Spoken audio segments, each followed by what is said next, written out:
What's up, beautiful people? Today we're going to be checking out 15 weirdest places in the world where people live. Without wasting your time, let's get to it. Number 1. Coober Pedy, Australia. Located in the remote South Australian outback, Coober Pedy is a small mining town with a population of around 1,700 people. Looks like a The town desert. is famous for its opal production, as well as its peculiar underground dwellings known as dugouts. Due to the Dugouts. extreme heat that can reach temperatures up to 113 degrees Fahrenheit, 45 degrees Celsius, in the summer, residents have found it necessary to build their homes below ground level to stay cool. Dugouts are excavated directly into the sandstone hillsides and can be quite elaborate, with multiple rooms, modern amenities, and even underground hotels, churches, and shops. The town's name comes from the Aboriginal term kupapiti, which translates to white man's hole. This unique living arrangement allows residents to maintain a comfortable temperature in their homes, typically around 75 degrees Fahrenheit, 24 degrees Celsius, year-round, without the need for air conditioning. In addition to the dugouts, Coober Pedy is home to an 18-hole golf course with a lunar-like landscape where golfers play at night to avoid the scorching daytime heat. The course is entirely devoid of grass and has become a popular tourist attraction.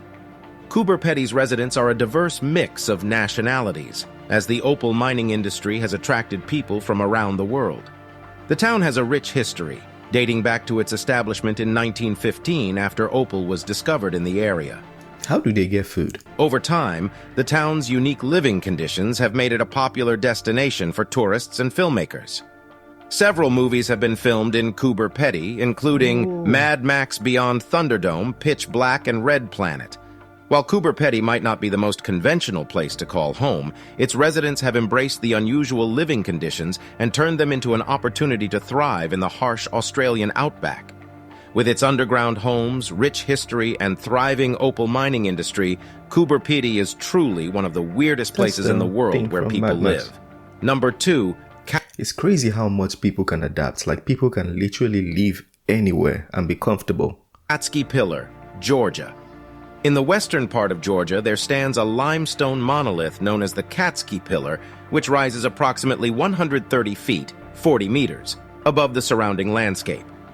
At the top of this seemingly inaccessible pillar, a small church and the living quarters of a monk have been built, making it one of the most unusual places where someone lives.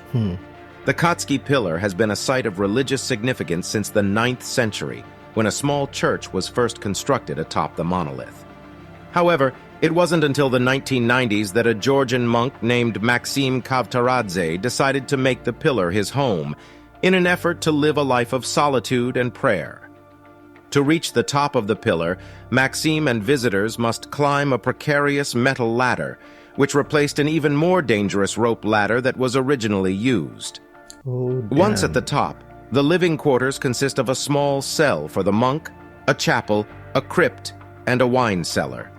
The space is so limited that there is no room for a bathroom or running water, forcing the monk to make the perilous climb down the ladder to access basic amenities. What? Did you hear that? He has to climb that to go shower, and do you see what he's climbing down? That ladder that is very unsafe. I couldn't go up there just one time, couldn't. Maxim's dedication to his solitary and spiritual life on the Katsuki Pillar has drawn attention from both the local community and international visitors. Despite the challenges, he has managed to create a small garden at the base of the pillar and has been instrumental in the restoration of the church and other structures on the pillar. Number 3. Centenial de las Bodegas, Spain. Nestled within the Andalusian region of southern Spain is the unique town of Centenial de las Bodegas. Known for its peculiar architecture, the town features houses that have been built directly into the rocky cliffs. These dwellings are not only built against the cliffs, but some of them also have the natural rock formations serving as their ceilings and walls.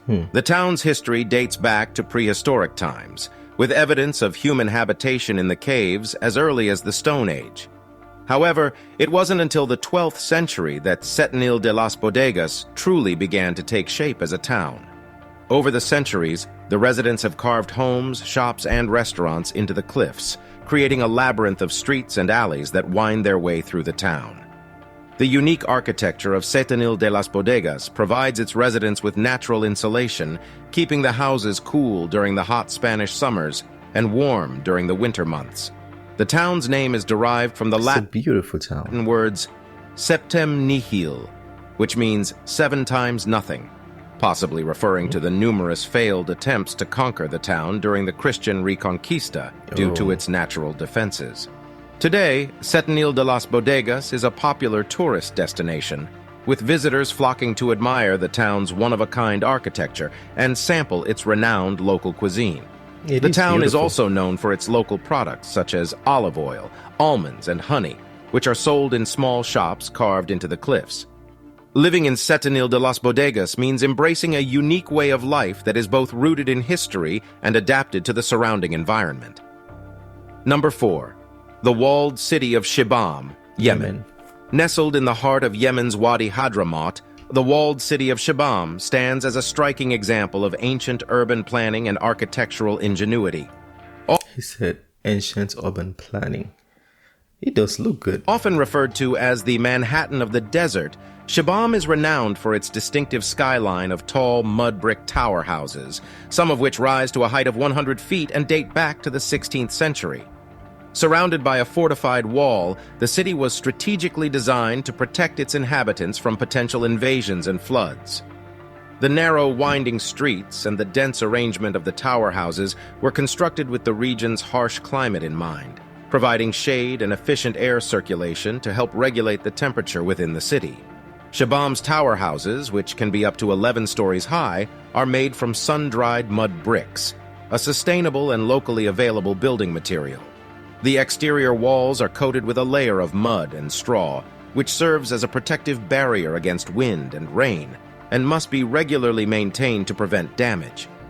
The walled city of Shibam is not only an architectural marvel, but also a testament to the resilience and creativity of its inhabitants, who have adapted their way of life to the region's challenging environment.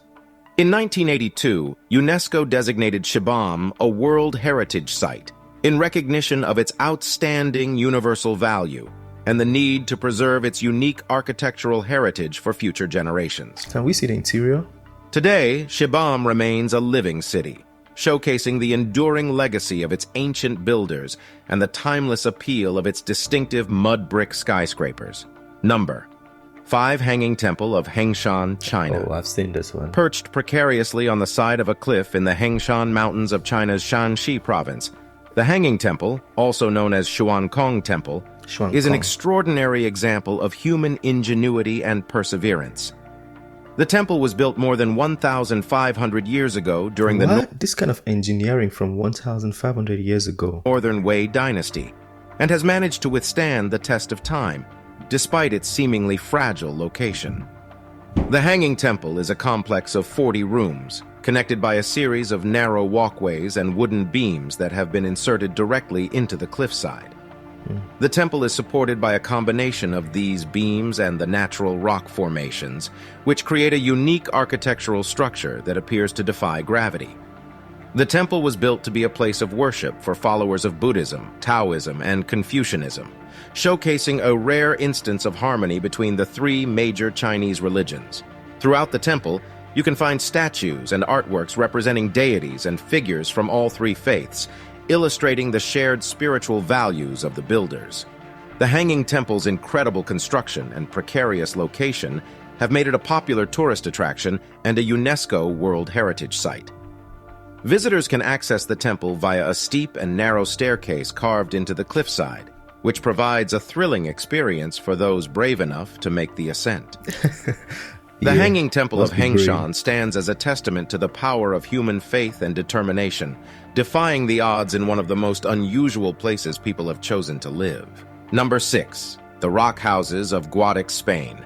In the province of Granada in southern Spain lies the town of Guadix, home to an extraordinary community of cave dwellings. These rock houses, or cuevas, are carved directly into the soft tufa rock that is abundant in the region. While the concept of living in caves may seem primitive, many of these dwellings are fully equipped with modern amenities, offering a unique combination of ancient architecture and contemporary comforts. The history of the rock houses in Guadix dates back to the Roman and Visigothic periods, with evidence of cave dwellings in the area from as early as the 8th century. Over the centuries, the inhabitants of Guadix have continued to expand and develop these unique homes, resulting in a thriving community of approximately 2,000 cave dwellers today. The rock houses provide natural insulation, maintaining a consistent temperature of around 65 degrees Fahrenheit, 18 degrees Celsius, throughout the year. This makes them energy efficient and eco-friendly, as the need for heating or air conditioning is minimal. Wow. Each cave dwelling is unique. So God gave us everything already. We had to disrupt everything and then redo it again. God gave us these caves already from the beginning of time. With varying sizes, layouts, and decorative styles. Some even feature elaborate facades and outdoor terraces, offering a blend of traditional and modern architecture. Guadix's cave district, known as Barrio Santiago, has become a popular tourist attraction, with visitors eager to experience life in these unusual homes. Several cave hotels and guest houses are available for travelers looking to spend a night in this extraordinary environment. The town also hosts an annual festival, the Fiesta de las Cuevas, to celebrate the unique culture and history of the rock houses. Number 7, Meteora Monasteries, Greece. Meteora, located in central Greece, is home to a collection of 6 stunning monasteries built atop towering sandstone rock formations. These remarkable structures date back to the 14th century when monks sought refuge from invading Ottoman forces and chose to build their sanctuaries in these seemingly inaccessible locations. The monasteries were built using a combination of pulley systems and human strength, with materials painstakingly hauled up the steep cliffs. In the early days, the only access to the monasteries was via long wooden ladders or nets that were used to pull people and supplies up the rock faces. Today, modern staircases and pathways have been carved into the rock, making access somewhat easier for visitors and the remaining monks. Living in the Meteora monasteries requires dedication and commitment to a simple spiritual life. The monks and nuns who reside there focus on prayer, contemplation, and maintaining the monasteries. Their living quarters are modest, with basic amenities and small gardens for growing vegetables and herbs. In 1988, the Meteora monasteries were declared a UNESCO World Heritage Site in recognition of their cultural, historical, and architectural significance. Today, they remain a popular tourist destination, with visitors from around the world coming to marvel at the monastery's remarkable architecture and breathtaking views. The Meteora monasteries serve as a powerful reminder of the lengths to which humans will go in pursuit of spiritual solace and the incredible feats of engineering and determination that are possible when faith and devotion are the driving forces. Absolutely. Number 8. The Cliff Village of Bandiagara, Mali. The Bandiagara Escarpment, a vast sandstone cliff in Mali, West Africa, is home to the Dogon people, who have inhabited this region for centuries. Their cliffside dwellings, known as the Cliff Villages of Bandiagara, are a remarkable example of human adaptation to a challenging environment. The villages are built directly into the rock face, blending seamlessly with the natural surroundings and providing protection from both the elements and potential invaders. The Dogon people have developed a complex culture and society centered around their unique living conditions. Their homes, granaries, and communal buildings are constructed using mud and wood, with thatched roofs and intricate carved doors. The villages also feature sacred spaces, known as togunas, where elders gather to discuss important matters and resolve disputes. Access to the cliff villages is limited, with steep paths and ladders carved into the rock being the primary means of reaching the settlements. The Dogon people have managed to cultivate crops on the narrow terraces at the base of the cliffs, relying on an intimate knowledge of the local environment to grow millet, onions, and other vegetables. Their agricultural practices and religious beliefs are closely intertwined, with ceremonies and rituals held throughout the year to ensure a successful harvest. The cliff villages of Bandiagara are a UNESCO World Heritage Site, recognized for their cultural and architectural significance. However, the Dogon people's traditional way of life is under threat from the encroachment of modernity and the challenges of climate change. Efforts are being made to preserve the unique heritage of the Dogon and their remarkable cliffside homes. What kind of efforts? Number 9. Nagashima Island, Japan. Aogashima is a remote volcanic island located in the Philippine Sea, approximately 220 miles, 354 kilometers south of Tokyo. The island, with its rugged landscape and unique double volcanic structure, is one of the most isolated inhabited places in Japan. The small village on Japan has a lot of those. Aogashima, home to around 160 people, is a testament to human resilience and adaptability in the face of a challenging environment. The island's residents live in the crater of the larger volcano, surrounded by steep cliffs and dense vegetation. Their homes are scattered across the village, connected by narrow paths and steep staircases. Life on Aogashima is simple, with residents relying on fishing, farming, and the limited resources available on the island. There is a small school, a post office, and a few shops, but the village remains largely disconnected from the outside world. Access to Aogashima is limited, with only a single helicopter flight and a cargo ship connecting the island to the mainland each week, weather permitting. The island's isolation has helped preserve its natural beauty and unique ecosystem, which includes several endemic species of plants and insects. Despite its isolation and challenging living conditions, Aogashima's residents have managed to create a close-knit, self-sufficient community that embraces the unique beauty of their volcanic island home. For those seeking solitude and an escape from the pressures of modern life, Aogashima offers a rare opportunity to experience life in one of the world's most unusual and remote inhabited locations. So green. Number 10. Palafitos of Castro, Chile. In the Chiloé archipelago off the coast of southern Chile lies the city of Castro, known for its colorful wooden houses built on stilts, called Palafitos. These unique dwellings are situated along the shores of the Gamboa River and the Chanchi coastline, and were originally designed to accommodate the region's dramatic tidal fluctuations, allowing residents to access their homes by boat during high tide. Palafitos are typically built using locally sourced timber and are elevated on wooden stilts or pilings, with each house connected to its neighbors via walkways or bridges. The houses are often brightly painted in a variety of colors, creating a vibrant and picturesque landscape along the waterfront. The interiors of the Palafitos are cozy and practical, with wood-burning stoves providing warmth during the region's cool, damp winters. The tradition of building palafitos dates back to the 19th century, when the Chiloé archipelago was a hub of maritime activity, and the palafitos allowed fishermen to dock their boats directly beneath their homes. While modern transportation and infrastructure have diminished the practical need for these elevated dwellings, they remain an important part of Castro's cultural heritage and a draw for tourists visiting the area. Today, many palafitos have been converted into boutique hotels, guest houses, and restaurants, offering visitors a unique opportunity to experience life in these iconic stilt houses. Looks like it's drying up. Do you see? The Palafitos of Castro serve as a symbol of the region's rich history and the resilience of its inhabitants, who have adapted to their coastal environment in innovative and visually striking ways. Number 11. Slab City, USA. In the remote and arid Colorado desert of southeastern California lies Slab City, an off-the-grid community that has earned a reputation as the last free place in America.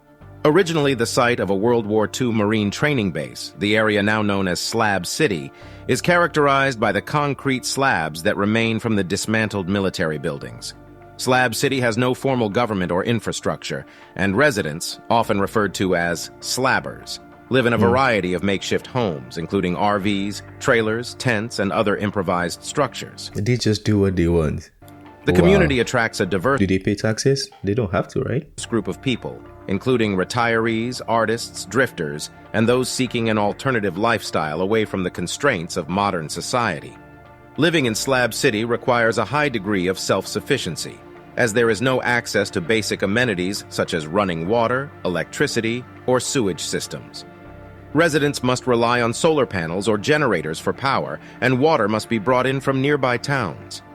Despite these challenges, Slab City has developed a strong sense of community, with residents coming together to share resources and skills. While Slab City may not be for everyone, its residents have forged a unique and resilient community in the face of adversity, embodying the spirit of freedom and self-reliance that defines this unconventional settlement. The community serves as a reminder of the diverse ways in which people can choose to live, and the lengths they will go to create a space that reflects their values and beliefs. Number 12. Monsel Seaforts, United Kingdom. The Monsel Seaforts, located off the coast of southeastern England in the Humans did this? Thames and Mersey estuaries, are a series of imposing, abandoned World War II-era military structures. These forts were designed by British civil engineer Guy Monsell and were constructed between 1941 and 1942 as part of Britain's coastal defense system against German air and naval attacks. The forts consist of two distinct types: the Army forts, which were built to defend against air raids, and the naval forts, designed to protect shipping lanes from enemy submarines and mines. Both types of forts feature a series of interconnected steel platforms supported by reinforced concrete legs, giving them a unique and otherworldly appearance. The Army forts were equipped with anti-aircraft guns, radar, and searchlights, while the naval forts housed submarine detecting equipment and mine countermeasures. The Monsel Seaforts played a crucial role in the defense of Britain during World War II, shooting down numerous enemy aircraft and contributing to the safety of the country's shipping lanes. Following the end of the war, the forts were decommissioned and abandoned by the military, left to the mercy of the elements and the ravages of time. Today, the Monsel Seaforts remain a fascinating testament to human ingenuity and resourcefulness in the face of adversity. While the majority of the forts are inaccessible to the public and in various states of disrepair, they continue to captivate the imaginations of those who view them from afar, evoking images of a dystopian world or a relic of a bygone era. The forts stand as a reminder of the lengths people will go to protect their land and the innovative ways in which abandoned spaces can be repurposed and transformed for new and unexpected uses. Number 13. Turf houses in Iceland. Turf houses, or torfbæir, have been a distinctive feature of the Icelandic landscape for over 1,000 years, serving as the primary form of housing for the island's inhabitants until the early 20th century. These unique dwellings, constructed from a combination of turf, stone, and wood, were ingeniously designed to withstand the harsh Icelandic climate and provide a warm and sustainable living environment for their residents. The construction of turf houses involved the use of locally available materials and a clever architectural approach that capitalized on the insulating properties of turf. The walls of the houses were typically built using a combination of stones and turf, with the latter being cut into thick blocks and layered in a herringbone pattern. This method created a strong and well-insulated structure that could endure the island's strong winds and freezing temperatures. The roofs of the turf houses were made from wooden beams covered with layers of turf, providing additional insulation and protection from the elements. The interiors of turf houses were designed to be practical and functional, with a central living area known as a badstofa, which served as a communal space for cooking, eating, and sleeping. Smaller rooms used for storage or private quarters were often located off the main living area.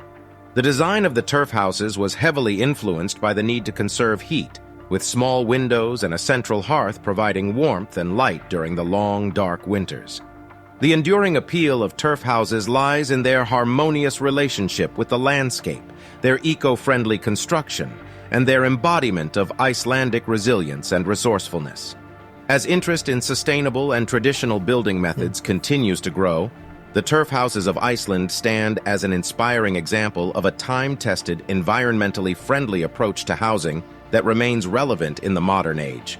Number 14. The Floating Islands of Uros, Peru. There's a lot of this. Wow. Humans have done so much. The floating islands of Uros, located on Lake Titicaca in Peru, are a remarkable example of human ingenuity and adaptability. These man-made islands, inhabited by the indigenous Uros people, are constructed entirely from totora reeds, which grow abundantly along the shores of the lake. The Uros people have lived on these floating islands for centuries, relying on their unique environment and resourcefulness to maintain their traditional way of life. The construction of the floating islands of Uros begins with the creation of a sturdy base, which is achieved by layering thick bundles of totora reeds in a crisscross pattern. This base is then anchored to the lake bed using ropes and stones, providing stability and preventing the islands from drifting away. Additional layers of reeds are added to the base over time as the reeds closer to the water begin to decompose and require replacement. The end result is a buoyant and resilient surface that can support the weight of the island's inhabitants and their homes. The Euros people construct their homes, boats, and other structures using the same totora reeds that form the basis of their islands. The homes are typically small, single-room structures with thatched roofs, while the boats are expertly crafted with curved hulls and decorative animal-shaped prows. The totora reed is not only a versatile building material, but also an important source of sustenance for the Euros people, who eat the tender white base of the reeds and use them to feed their livestock. As the world continues to grapple with issues of sustainability and the impacts of climate change, the floating islands of Euros provide a valuable example of a community that has learned to live in harmony with its environment, using renewable resources to create a self-sufficient and eco-friendly living space. Number 15. Tristan de Cunha, South Atlantic Ocean. Located in the remote South Atlantic Ocean, Tristan de Cunha is an isolated volcanic archipelago that holds the distinction of being the most remote inhabited island group in the world. The archipelago consists of the main island, Tristan de Cunha, and several smaller islands, including Nightingale, Inaccessible, and Gauf Islands. The main island is home to a small community of around 250 people who live in the island's only settlement, Edinburgh of the Seven Seas. Tristan de Cunha was first discovered in 1506 by the Portuguese explorer Tristan de Cunha. But it was not permanently settled until the 19th century, when British colonists, along with American and Dutch settlers, established a small community on the island. Over the years, the island's population has grown, maintaining a close-knit and self-sufficient society that relies heavily on subsistence farming, fishing, and the limited resources available on the island. Tristan de Cunha serves as a powerful reminder of the human capacity for adaptation and endurance, demonstrating that even in the most isolated and inhospitable environments, people can carve out a sustainable existence and forge a strong sense of identity and community. The island's isolation has also helped to preserve its unique ecosystem and wildlife, making it a fascinating destination for researchers and adventurers seeking to explore one of the world's last untouched frontiers. Wow. Yeah, that was a very long one, but very good one. Yeah, it's crazy. It shows how much humans can do and how much humans have done. You know, you give them anything, they can make anything from it. Like the second to the last one, the number 14, they made an island of, I forgot what those things are called, but they made an island. They make boats with that. They make their houses with that. And they also eat the same thing. Like nature has given us everything. Like the houses now. See, everybody's going back to sustainable energy and all these things we're going back to. We were already living like this. It's crazy. Let me know your thoughts on that one. Tell me which one was most fascinating to you. And if you want to see more videos like this, talk to me in the comment section. Smash the like button, subscribe, and I'll see you on the next video. Peace.